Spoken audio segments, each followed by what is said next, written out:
here because yeah, but I saw the first video, and the first video was made like a couple of months ago. I'm not gonna lie, no, not a couple of months, a couple like days ago. It was made a day before Dogman released this video, and now the man has released this video. Like, truly and honestly, MrBeast is cooked. These allegations were like for the first one with him, with him doing all the gambling, all that stuff. I was like, all right, maybe give the brother the benefit of the doubt. Maybe he just didn't know he was gambling at the time. Now it's just he knew that some of these guys were pedophiles. If he knew that some of these guys were pedophiles, like if you watch the video, they referenced this one guy named Dakota, I think, and they said that he was a pedophile and he was known to everyone. He was a pedophile. Everyone was like, all right, hide your kids, keep him away from Dakota. He's a pedophile. We all know that. And it was like, if everyone knew, that means MrBeast knew. And you just gotta wonder, why was he keeping a pedophile in the studio? Pedophiles only do that to other pedophiles. It's just, it doesn't give MrBeast a good air when you're, dealing with kids and your whole audience is basically kids. It doesn't give you a very good air of just, child safety, let's say, and workplace safety for children. And some of these guys are children. And those children probably loved and knew MrBeast. So if they went to the studio to get an autograph from MrBeast, Dakota would be waiting in the background, just creeping his ass up, lying out there in the back of the corner, taking pictures of the kid. And he got arrested for doing it with a kid, I think, who was like 1 to 11. That's what they said, 1 to 11. So it was probably multiple, or just like she was 11 or something like that, which doesn't look good on MrBeast. At the same time, if the chat rooms, like the Discord logs, I was going to say, if the Discord logs, come to light and we see MrBeast there, they already come to light. We already know that. We're already seeing the messages, all that stuff. And there wasn't really a lot of MrBeast in there. People were kind of faking their thumbnails, like I'm probably going to do right now. Basically saying, oh, yeah, he was in the, like, saying, like, pedophile and that stuff on the thumbnail. Even though he probably wasn't in the chat rooms, see, we just saw his account there, but not really in the chat rooms, you know what I'm saying? I just think he thought it was I had a chat room with one of my Discord friends, right? I just joined the chat room, didn't really go in there or anything, didn't really check it out until it like literally died. I only checked it out until it died, but I didn't really check it out anytime. I think that's what MrBeast did. He just did not check the chat room out and just did not care for it. Like maybe he knew some of the stuff Chris was doing, because if you see him near the Shadman photo, the Shadman art, this man is turning his head around in absolute fear. So maybe he wasn't a pedophile, I don't know. But these accusations are just, oh goodness. And the mental torture the other guy went through, the MrBeast employee he was talking to, the mental torture this man went through was crazy, bro. And MrBeast legitimately said, I just hope you don't, this man's about to say sue. Legitimately about to say sue. And it's like, I just hope you don't sue, man. And it's just, he knew what was going on. He knew what was going on, but decided not to pull the plug. He knew that the whole horror movie was going on in the background, but just decided not to pull the plug. And that is gross negligence on a different level. That is truly gross negligence. Because you knew this happened. You knew that he was getting tortured. You knew what was going on in the White Room. You knew that the hot tub probably stank as hell. The ice cream stank as hell too, because moldy milk, you know what I'm saying?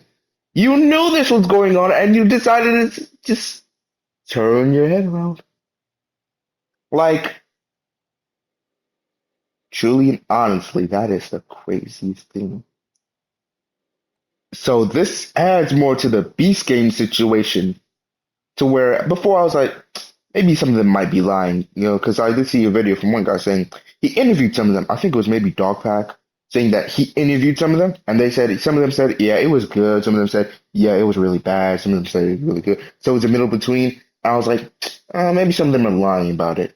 This this is irrefutable evidence. Not really irrefutable, but this is evidence that is it better than the moonwalk? That's crazy. This is evidence adding to the Beast game situation, kind of proving some of them right. You know, it's just he's proving some of them right in the Beast game situation. And I'm just wondering what the third video is going to be. Because the third video is going to be the most damning one. The pedophile accusations. And with his cameraman too, they were saying him being a pedophile, talking to these little girls in one of the videos. It's like, no. I will say, for MrBeast's defense, he'll probably say, oh yeah, I did fire these guys because I figured out they're a pedophile. You know, we didn't want them on the team. All that stuff. But it's like, MrBeast, if everyone knew about Dakota, you did too. Which is the most gross negligence I've seen in my life. That's not good. That's not good. And if you knew about Dakota, you maybe knew about Chris Tyson, which is a pretty far stretch, but it's probable. And I think for this, MrBeast is gonna be the stain on MrBeast's career, the very big one everyone's gonna remember. It's like when Sneeko says it's like when Sneeko says when you hit puberty, you're right for marriage at that point. It's going to be a very big stain on his career, and everyone's going to know him for saying that and doing all that stuff. But he will still have an audience. Because at this point, MrBeast is way too big to fail. He is the poster boy, the face of YouTube. This man is literally the most subscribed YouTuber on earth. And if he fails, this platform might well fail too. Like, I'm not gonna lie, this platform might as well fail if MrBeast fails. Truly and honestly, because if MrBeast fails, worst case scenario, YouTube dies and someone has to fill up the void again. Someone has to fill the void that YouTube filled. And hell no, it's not gonna be cable television. Hell no. That's the worst case scenario. Someone's gonna have to fill up the void that MrBeast left. Which, that's the worst case scenario, but the very worst case scenario is YouTube dies as a platform. Because advertisers are going to pull out, maybe, like another adpocalypse. Because your poster boy knew that some of these guys were pedophiles. Had gross negligence on a studio. Mentally torturing a guy. Well, literally mentally torturing the man. And just knew about all these things. And also probably did illegal gambling. I'm going to say, I think he probably didn't know about it, but yeah, that's not good either. So if some advertisers decide to pull out of YouTube, not good. Because YouTube is people's livelihood. YouTube is what some people get for money. How they pay their rent, how they pay their bills. YouTube is what the only thing they really have for paying their bills and having a family and keeping it alive. If the apocalypse happens again, this is YouTube 9/11, bro. Because right now, this is YouTube 9/11, and Dogpack is steering the plane. Is it bad that he's steering the plane? Yes, but is he good that he's exposing MrBeast? Yes, at the same time. So this is all in control of Dogpack, I'm not gonna lie. He has control of this all. He is the man steering the plane in front of the building. And there's a new World Trade Center building. You know, the two were PewDiePie and T-Series. So subscribed YouTuber and most subscribed channel. Those two got replaced and thrown out with the new World Trade Center, which we all know what it is right now. Recently just got built. And Dogpack is steering the plane into the new World Trade Center. And this time, instead of it being rebuilt and replaced, it's going to get destroyed. And we don't know the consequences after it gets destroyed. From what we know, it might be even more damning than we thought, you know. From what we know, the consequences for this plane getting, the building getting destroyed is just going to be so large. Yeah, I'm going to end it right here, right now, because Man, it's just tough right now, bro. Because I remember the old Mr. Beast, man. The Mr. Beast I used to watch like when I was 9 years old, bro. The one that was the most realist, bro. I just, before I thought he disappeared because, oh yeah, he used to make edgy content, His jokes aren't really for kids nowadays.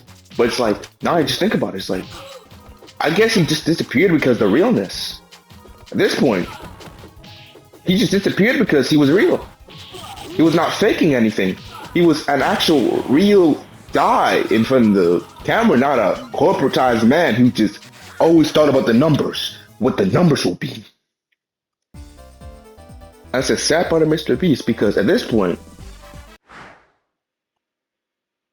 with YouTube now, you live long enough to see yourself become Mr. Beast, or you die fast enough to see yourself become the PewDiePie. Only difference, you live long enough to see yourself become Mr. Beast, or you die hard enough to see yourself become PewDiePie. So like and subscribe. Good night, good evening, and good day. Yeah, you got 10 minutes.